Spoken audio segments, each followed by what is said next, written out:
ucağında yer verdin mənə.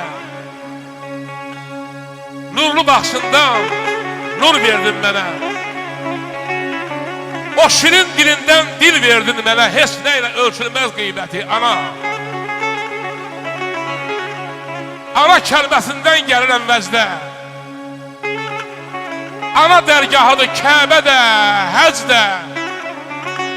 Peyğəmbərlər sənə ediblər səcdə. Sənsən bu dünyanın zinəti ana. Səfəroğlu düşdü qəm diyarına. Uymadım dünyanın dövlət varına. Qoydurum, döşərim ayaqlarına. Bəlkə mən də görüm cənnəti ana.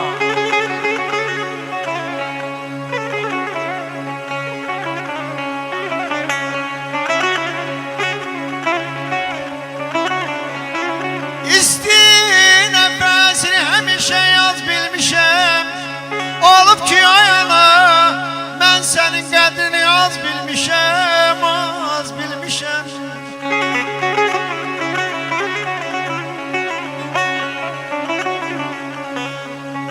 Ətrini gül verər, qədrini el bilər, el bilər, el bilər.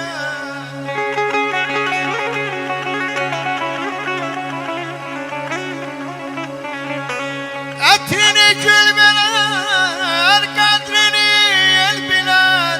Oğluna qızına sədaqətli ana, qızıl gül kimi təravətli ana.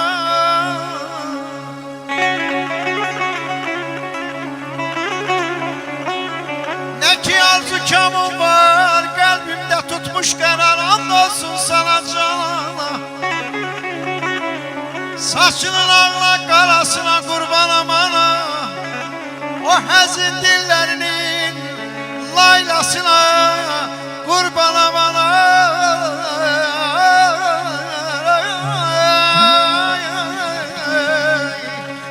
Keşke olsun tanı bende. Aman ayda. Alkışlayalım rəhbər sənətkarımızı.